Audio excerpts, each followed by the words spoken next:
Welcome back to the program that brings you news from the length and breadth of Nigeria. Well, channelstv.com has more information for you, and on youtube.com/channelsweb you can also watch our videos. Then you can catch us on your mobile device by your browser or download the Channels TV app for Android, iOS and Windows devices from their respective stores. Besides giving you access to news updates on the go, the Channels TV and 24 app have an eyewitness feature that you can use to share pictures, videos or news of happenings around you. Just install the app, tap and swipe to reveal the menu and follow the instructions you find there. The Director General of the National Orientation Agency believes Nigerian youths need to be made more aware of the impact violence has on society. This is part of the positions outlined at a conference in Abuja targeted at resolving intercommunal disputes and conflicts between pastoral herders and farmers. The theme for the dialogue is sharing the green grass and seeks to work out a cross-cultural peace-building model. Our correspondent Kayla Megwa reports. Herder-farmer conflicts in Nigeria usually involve disputes over land or cattle between herders and farmers. Worst hit by these crises are states in the Middle Belt, such as Benue, Taraba and Plateau State, with the death toll from the most recent killings in Plateau State put at 86 people, with thousands of people killed and tens of thousands displaced across the country over the years. The National Orientation Agency says it will use its offices in the 774 local governments to engender peace-building platforms.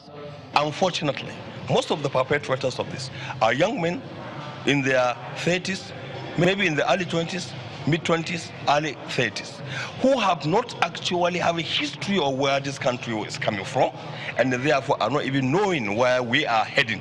What we are doing as the National Orientation Agency is actually to do this, to scale up this institutionalization and advocacy at 3 levels. One, carrying the message of peace first at the school level. Sharing the Green Grass is a community theater project started by me about 4 years ago for Nigeria. And it's to promote peaceful dialogue in resolving disputes, especially violent conflicts and disputes between herders, pastoral herders, mostly Nigeria Fulani, and their host communities who are basically farmers. The lead paper at the event highlights the multifaceted causes and proposed solutions to the conflict. We have been talking about the heads of the farmers and herders, and therefore it's difficult to get a solution. You have to talk to the real guys who are involved in this crisis and therefore find a mutually acceptable solution.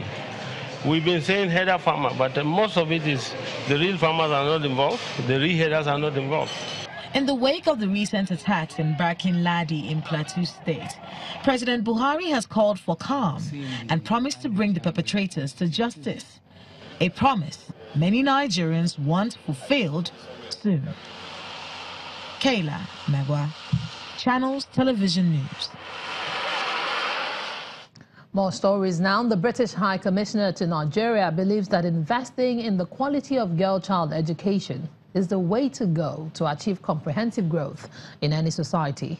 Mr. Paul Albright explained this during the inauguration of the newly rebuilt Rumuokwuta Girls Secondary School by the Rivers State government. For the Rivers State governor, the school will represent a model of a comprehensive secondary school with hostel facilities. Our correspondent Emmanuel Eweyi reports.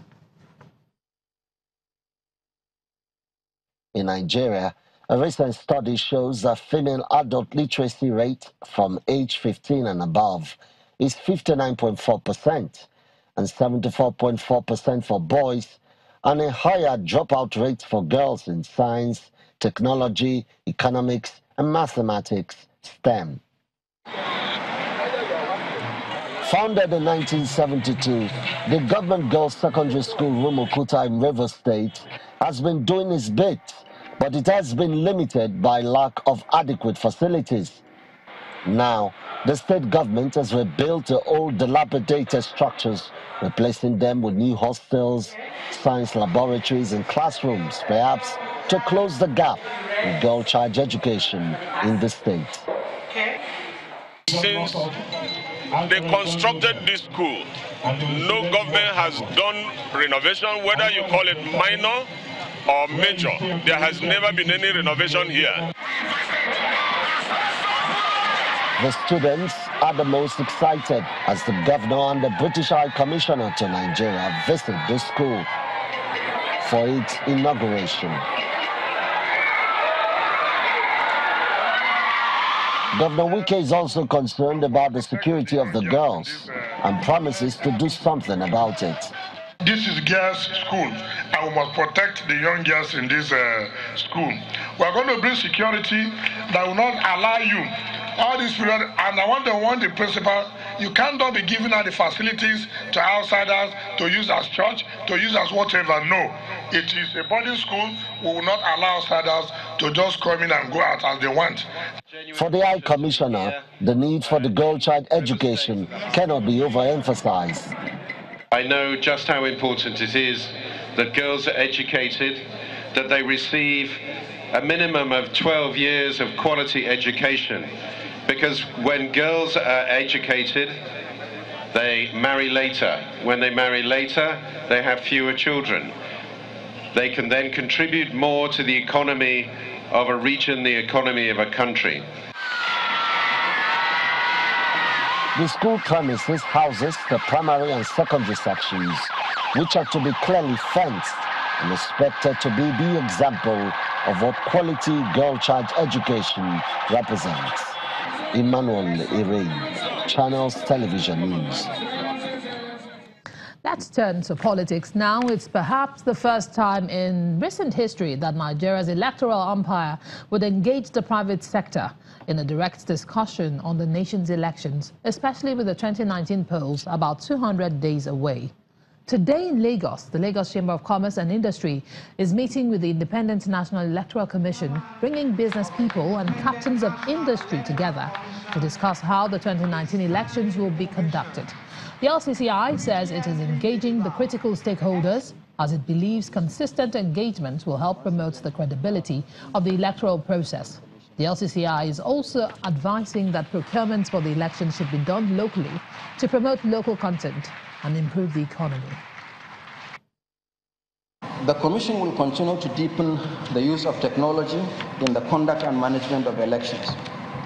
Although within the time frame available to the 2019 general elections, the Commission is not fully automating our entire electoral process. But the use of technology, I assure you, will be deepened. Our current electronic register of voters is the most robust so far. The electronic accreditation of voters using machine-readable, chip-based permanent voter card, complemented by the smart card readers, was introduced in 2015, while the Commission has been pioneering the electronic collation and transmission of results. Now, once these quadruple processes have been satisfactorily deployed by the Commission, we will then ultimately introduce the electronic balloting, which shall happen in a very short period of time. And the United States is advising Nigerians against voting for candidates based on primordial sentiments. Details when we come back after this timeout.